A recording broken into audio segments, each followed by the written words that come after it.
Hello friend, this is Tarun Yadav. Welcome to our YouTube channel IQ mentor. दोस्तों, हम pen drive fast track revision course लेकर के चल रहे थे, जिसमें हम मध्यकालीन इतिहास के दिल्ली सल्तनत के बारे में पढ़ रहे थे। इस वीडियो की पार्ट 1 आप देख चुके हैं, जिसमें हमने पढ़ा था कुतुबुद्दीन ऐबक और इल्तुतमिश के बारे में। और अगर आपने नहीं पढ़ा है तो नीचे आपको मिल जाएगी वीडियो, या फिर आप हमारे प्लेलिस्ट में भी जाकर के पार्ट 1 इसकी देख सकते हैं। तो आज जो हम पढ़ने वाले हैं, इस वीडियो की पार्ट 2 को हम देखेंगे, और इस पार्ट 2 में हम रजिया सुल्तान, नसरुद्दीन महमूद और बलबन के बारे में पढ़ेंगे। बहुत कुछ जानने को मिलेगा इस वीडियो में, तो इस वीडियो के साथ अंत तक बने रहिएगा। बिना टाइम वेस्ट किए आज के सेशन की हम शुरुआत करते हैं।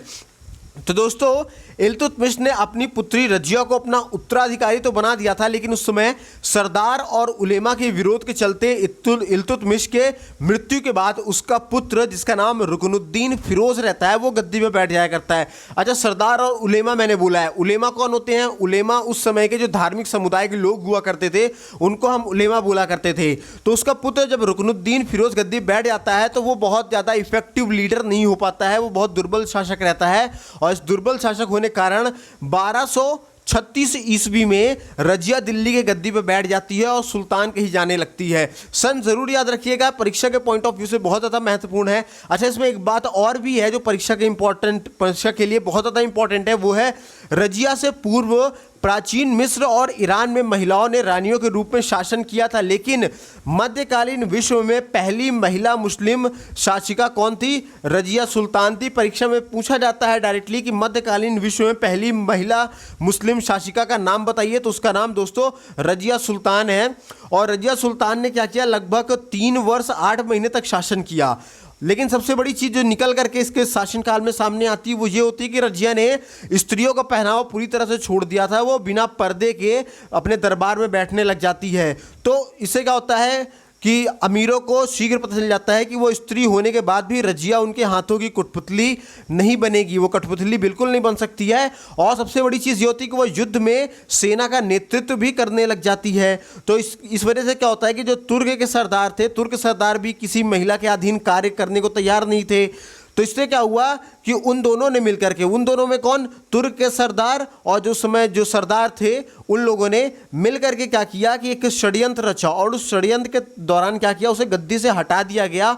और रजिया के बाद उसका एक भाई और 2 भतीजे बारी बारी से सुल्तान बना करते हैं, लेकिन वो क्या होते हैं, जो वो सब के सब अयोग्य रहते हैं। तो बाद में क्या होता है कि इल्तुतमिश के छोटे पौत्र नसरुद्दीन मोहम्मद को दिल्ली का सुल्तान बना दिया जाता है।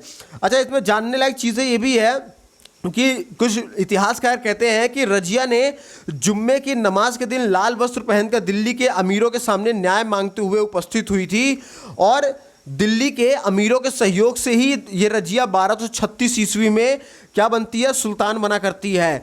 अच्छा, रजिया सुल्तान ने मलिक याकूत को अमीर ए खुसरो का पद दिया था। किसको? मलिक याकूत को अमीर ए आखुर का पद दिया था। और रजिया ने भटिंडा के इख्तादार अतुलनिया ने के विद्रोह को दबाने के लिए दिल्ली से स्वयं चल पड़ी थी, और अतुलनिया के विद्रोह को तो दबा दिया था, लेकिन उसके साथ विवाह भी वो कर लेती है। तो इस वजह से लोग वहाँ के और ज़्यादा भड़क जाते हैं उससे।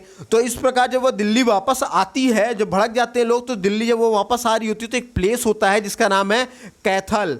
क्या नाम था प्लेस का? ध्यान रखिएगा, कैथल नाम था। कैथल नाम के स्थान पे रजिया और अतुलनिया दोनों की हत्या कर दी जाती है। अच्छा, रजिया पूरे मध्यकाल की प्रथम महिला मुस्लिम शासिका तो थी ही, और रजिया की मृत्यु के बाद बहराम शाह, जो 1240 से लेकर के 1242 तक के लिए सुल्तान बना करता है। और बहराम शाह के बाद क्या होता है? अलाउद्दीन मसूद शाह शासक बन जाया करता है, जो लगभग 1242 से 1246 तक क्या करता है? शासन किया करता है, 4 सालों तक।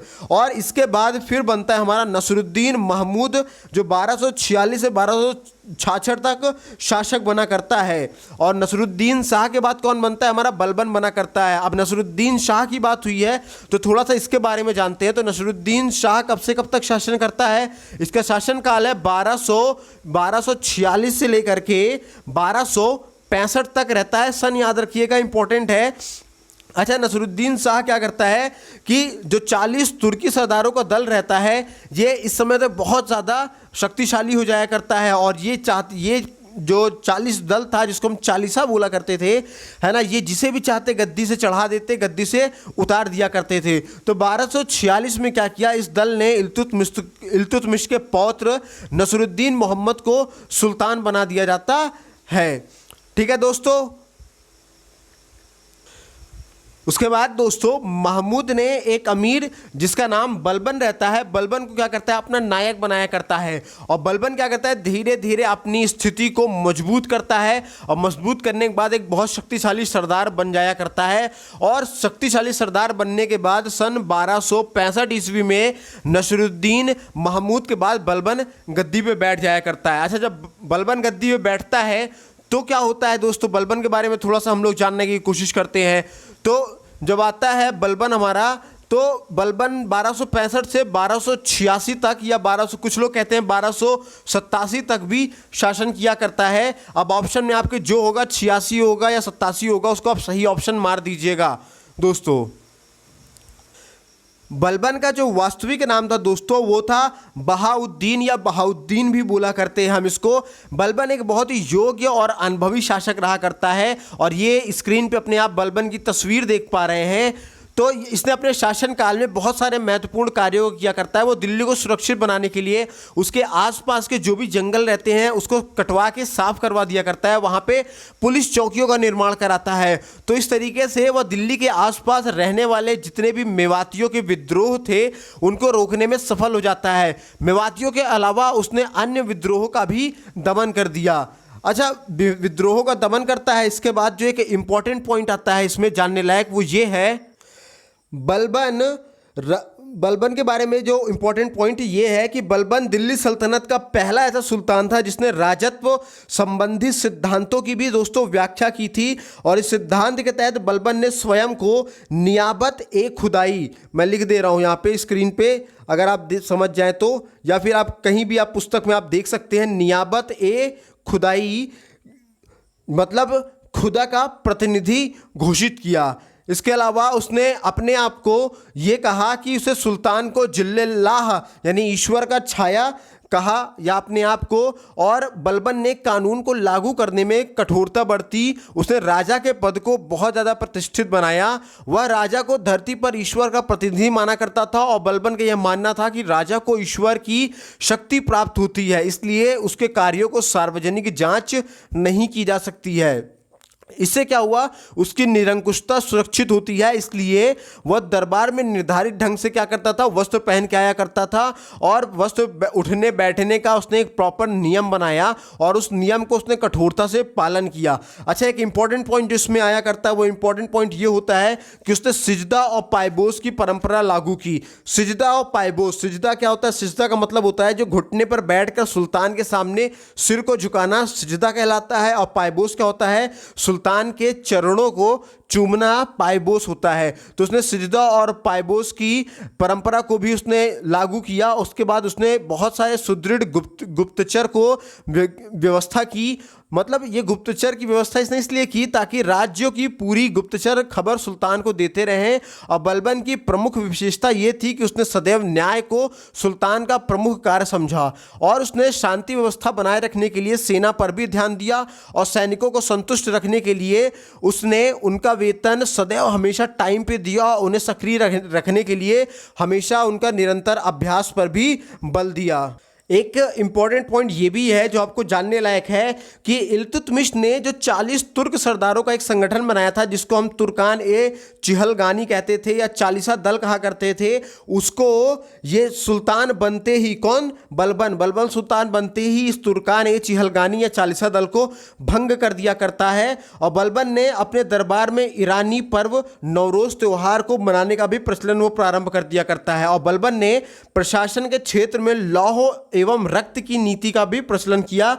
और इस नीति के तहत वो बलबन हमेशा ये कहता था, एक लाइन है जो बहुत इंपॉर्टेंट है आपके, खासकर ये जो वीडियो एग्जाम देने जा रहे हैं या बीओ का एग्जाम देने जा रहे हैं, लोअर पीसेस जो दे रहे हैं, वो कहता था कि जब मैं किसी तुच्छ परिवार के व्यक्ति को देखता हूं तो मेरे शरीर की प्रत्येक नसें क्रोध से उत्तेजित हो जाती है, आंखें जलने लगती है और हाथ तलवार पर चला जाया करता है।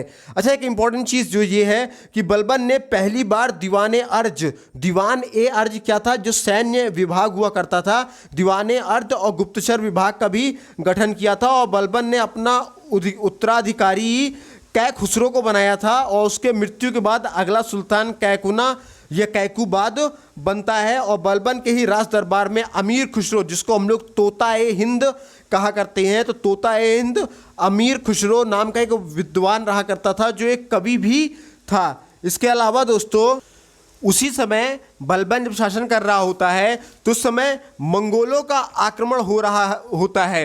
तो मंगोलों का अगर हम बात करें तो मंगोलों का एक बहुत बड़ा एम्पायर आपको देखने को मिलता है, जो इधर पूरा तुर्क के जो क्षेत्र हैं और तिब्बत के क्षेत्र हैं, चाइना के क्षेत्र हैं, ये सब मंगोलों के अधीन थे। तो बलबन ने क्या किया कि इन राज्यों को बाहरी आक्रमण से बचाने के लिए और मंगोलों की शक्तियों को रोकने के लिए क्या किया करता है कि वो 13वीं शताब्दी के प्रारंभ में एशिया और जो रोकने के लिए वो बहुत सारी चीज़ें किया करता है, बहुत सारे प्रयास किया करता है। अच्छा, इसमें एक इंपॉर्टेंट चीज़ आप जान लो कि जब 13th सेंचुरी चल रही होती है, लगभग 13वीं शताब्दी जब नियर अबाउट होती है, तो उसी समय तो ये एशिया और यूरोप के आक्रांताओं की लहर आती है। एशिया कौन, जो मिड एशिया के जो लोग रहते हैं, जो तुर्क लोग रहते हैं और जो इधर आपके तिब्बत और चाइना के लोग रहते हैं, इन सब का बहुत ज़्यादा आक्रमण हुआ करता है। इसमें नए आक्रमणकारी जो आते हैं वो मंगोल हुआ करते हैं। मंगोल आपके मध्य एशिया से आए रहते हैं और जिन्हें उन महान साम्राज्य के लिए जाना जाता है जिसका गठन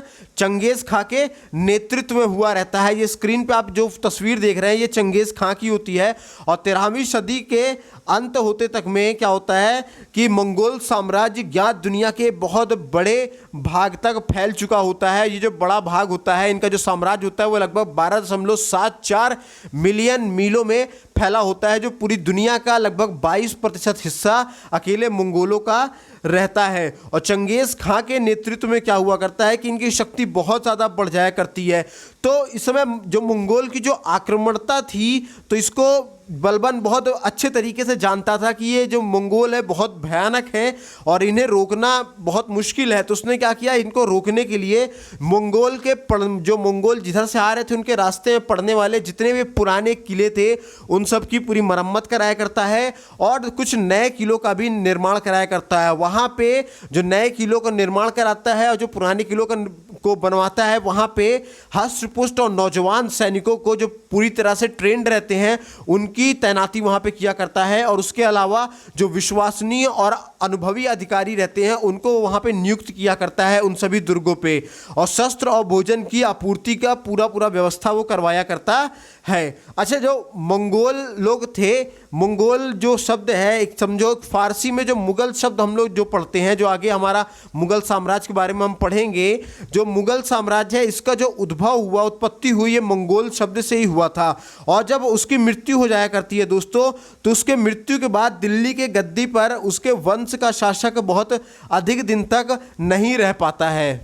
लेकिन दिल्ली को जो शक्ति बलबन ने प्रदान की थी उसी के परिणाम स्वरूप खिलजी सुल्तान अलाउद्दीन ने क्या किया, अपने साम्राज्य का विस्तार करने में सफल रहा। अच्छा, परीक्षा के पॉइंट ऑफ व्यू से एक चीज़ आप जानो जो इंपॉर्टेंट है, अगर पूछा जाता है परीक्षा में कई बार कि बलबन के राज दरबारी तोताए हिंद का नाम क्या था, तो तोताए हिंद का नाम था अमीर खुसरो। और बलबन ने जो सैन्य विभाग बनाया था उस सैन्य विभाग का नाम क्या था, तो दीवान ए अर्ज था। और बलबन ने किसको भंग किया था, तुर्कान ए चिहलगानी यानी चालीसा दल को वो भंग किया करता है। इसके अलावा वो सिजदा और पैबोस की शुरुआत किया करता है। सिजदा फिर से बता देता हूँ, जो घुटने के बल बैठकर सुल्तान के सामने सिर झुकाते हैं उसको सिजदा बोलते हैं, और सुल्तान के चरणों को चूमना है ना वो पायबोस कहलाया करता है। इसके अलावा दोस्तों एक चीज़ और है जो जानने लायक है हमारे, कि बलबन ने क्या किया है, नवरोज़ त्यौहार का भी शुभारंभ किया करता है। ये भी परीक्षा के पॉइंट ऑफ व्यू से बहुत ज़्यादा महत्वपूर्ण हो जाया करता है।